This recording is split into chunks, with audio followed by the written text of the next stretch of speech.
আমাদের ঘটনা বলার মধ্যে বেশিরভাগ সময় আপনারা ভূত প্রেত, কালা জাদু, তন্ত্রমন্ত্র, জিন ইত্যাদির কথা শুনতে পাবেন। আমাদের পরিবারের কোনো সদস্য অ্যানিমেস অথবা কুসংস্কারকে প্রশ্রয় দেয় না, তথা একজন গল্পপ্রেমী হিসেবেই ঘটনাগুলিকে শুনবেন।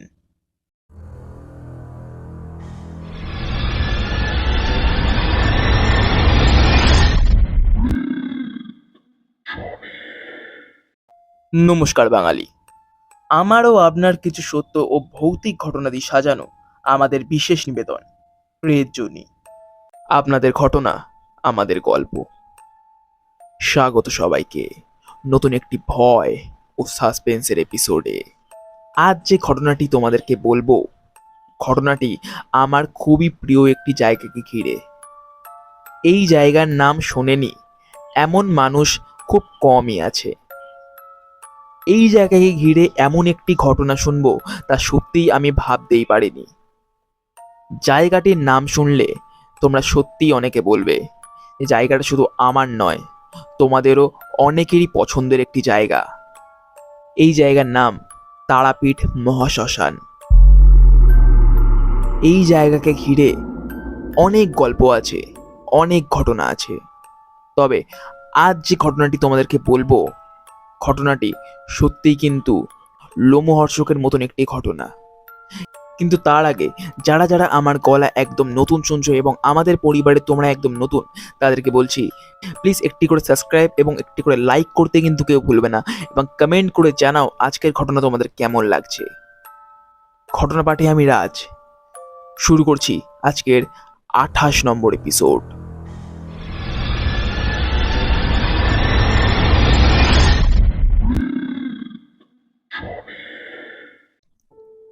ঘটনাটি ঘটেছিল আমার কাকার সাথে। সময়কাল বোধ হয় ওই 1986-র কাছাকাছি। আমার বাবা ও কাকার বয়স তখন অল্প। কলেজ পাশ করে বন্ধু বান্ধবরা ঠিক করে কোথাও ঘুরতে যাবে। প্রথমে সমুদ্রে যাবে বলে ঠিক হলেও আমার বাবা জানায় আমার বাবার সমুদ্রে ফাড়া আছে।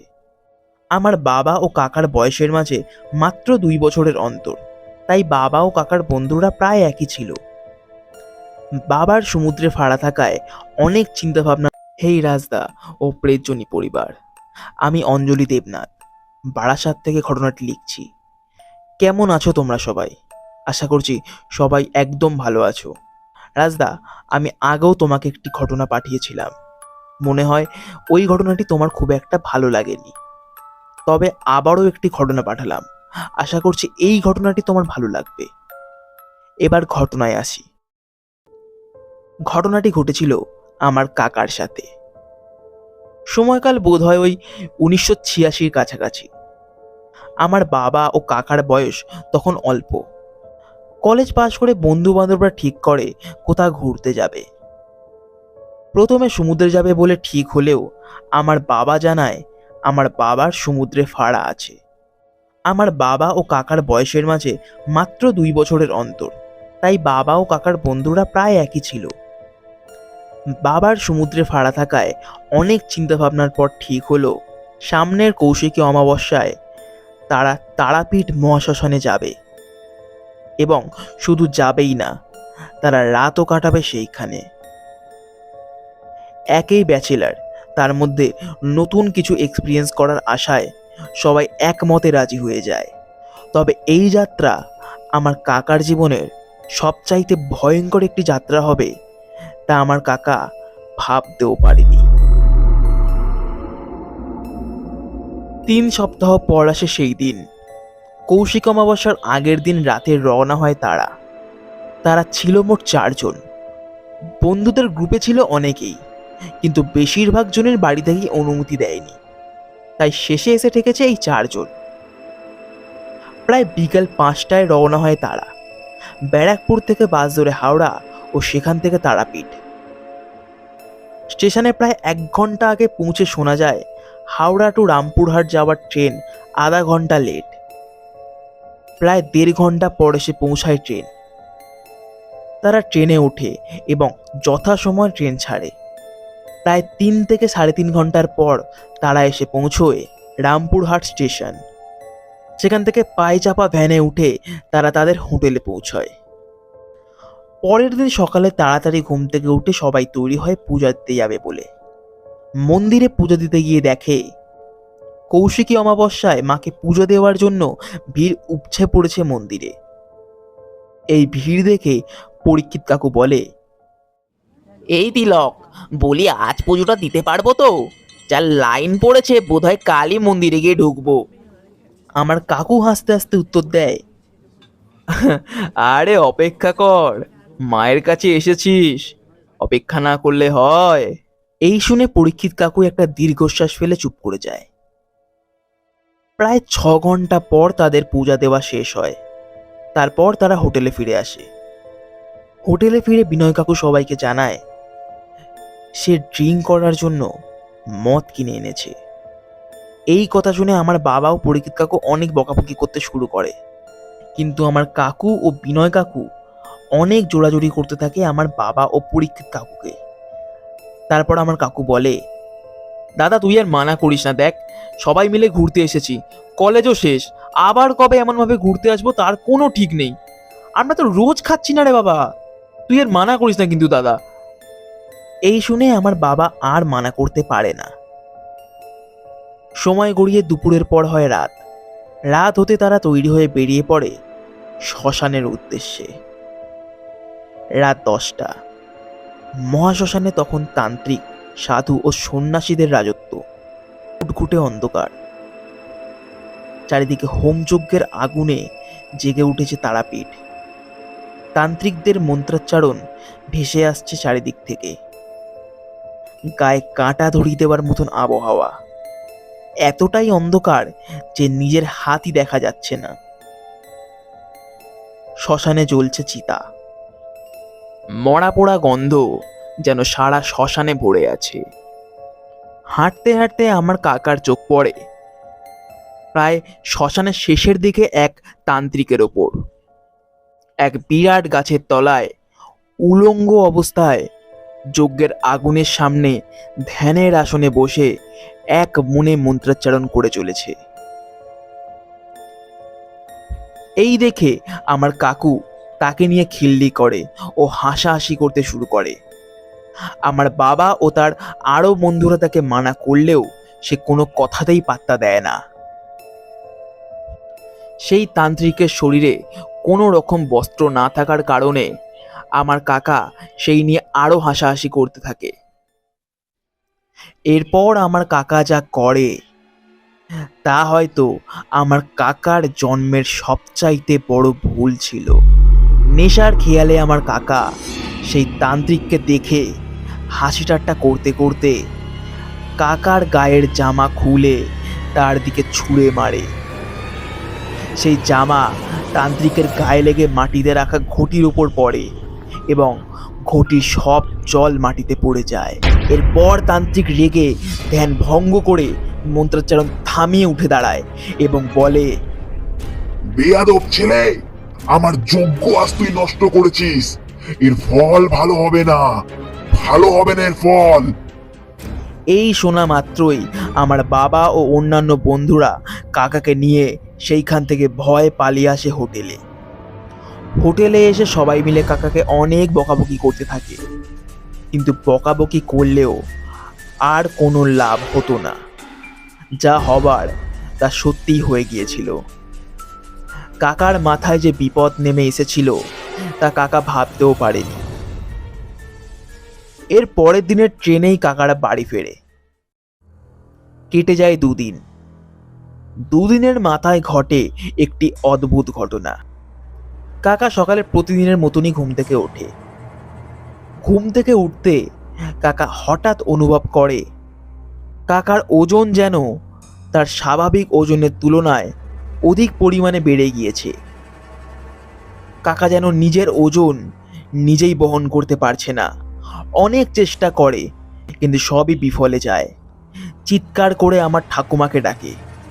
ঠাকুমা এসে কাকাকে দেখে, কিন্তু সবই স্বাভাবিক। না বদলিয়েছে তার গঠন, না বদলিয়েছে শরীরের আকার।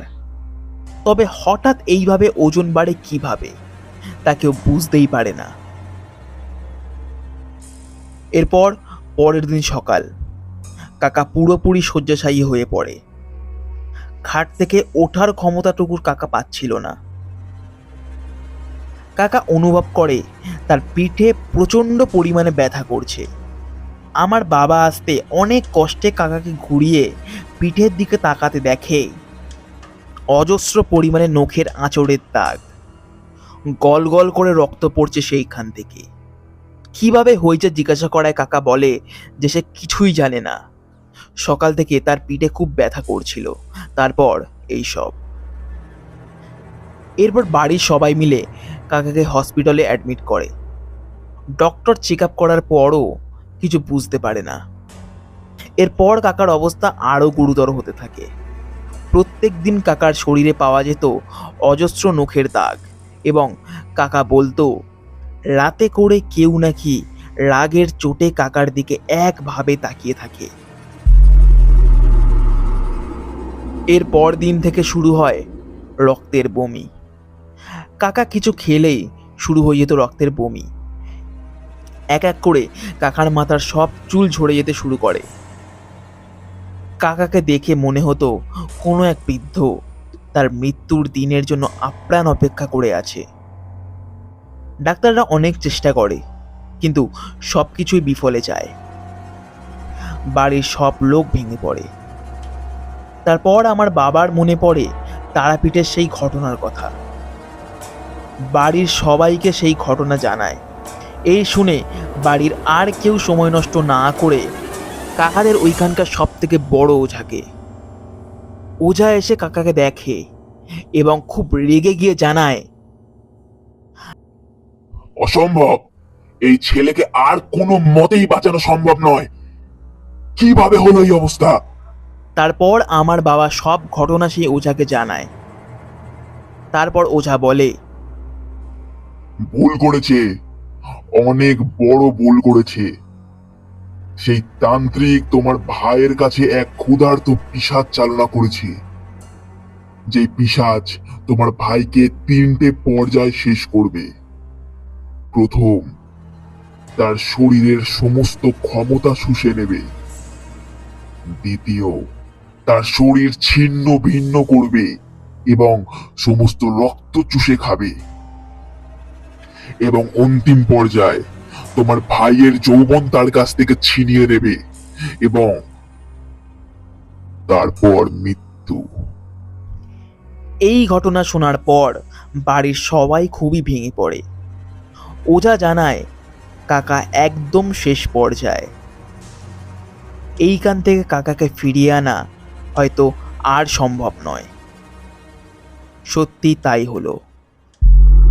পরের দিন সকালে হসপিটালের রুমে আমার বাবা গিয়ে দেখে শরীর দোমড়ানো মোচড়ানো অবস্থায় খাটে নগ্ন অবস্থায় পড়ে আছে আমার কাকা।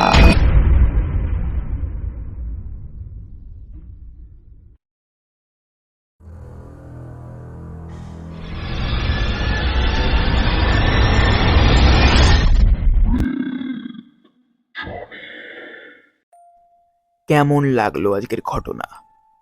আশা করছি আজকের ঘটনা তোমাদের দারুণ লেগেছে। যদি ভালো লেগে থাকে তাহলে প্লিজ একটি লাইক এবং একটি সাবস্ক্রাইব করে যেতে কেউ ভুলবে না, এবং কমেন্ট করে জানাও আজকের ঘটনা তোমরা কেমনভাবে এনজয় করলে এবং কোন জায়গাটি তোমাদের সত্যিই খুব ভালো লেগেছে। থ্যাংক ইউ সো মাচ অঞ্জলি আজকের ঘটনা পাঠানোর জন্য। সত্যি আজকের ঘটনাটা কিন্তু মনে রাখার মতন একটি ঘটনা ছিল। নেশা যে মানুষের কত রকমভাবে ক্ষতি করতে পারে তার হয়তো জলজ্যান্ত উদাহরণ এই ঘটনাটি। থ্যাংক ইউ অঞ্জলি এই ঘটনাটি আমাদের সঙ্গে শেয়ার করার জন্য। আরও যদি ঘটনা থাকে তাহলে প্লিজ কিন্তু পাঠিও আমাদেরকে, আমরা অপেক্ষায় থাকলাম। তোমরাও আমাদেরকে ঘটনা পাঠাতে পারো। কিভাবে পাঠাবে? আমাদের ডেসক্রিপশন বক্সে দেওয়া ইমেল আইডি অথবা ফেসবুক আইডিতে তোমরা তোমাদের ঘটনা আমাদেরকে লিখে অথবা রেকর্ডিং করে পাঠাতে পারো। এবং আরও একটি রাস্তা আছে আমাদেরকে ঘটনা পাঠানোর, আমাদের ফেসবুক গ্রুপ প্রেজজনিতে তোমরা তোমাদের ঘটনা কিন্তু সেখানেও আমাদেরকে পাঠাতে পারো। কিন্তু অবশ্যই এটি কিন্তু খেয়াল রাখতে হবে সেই ঘটনা যেন একদম এক্সক্লুসিভ একটি ঘটনা হয়, মানে সেই ঘটনা যেন অন্য কোনো চ্যানেল অথবা পডকাস্টে যেন না শোনানো হয়। আমরা ফিরছি এই শনিবার ঠিক রাত 11টার সময়। আজকের জন্য সকলকে শুভরাত্রি।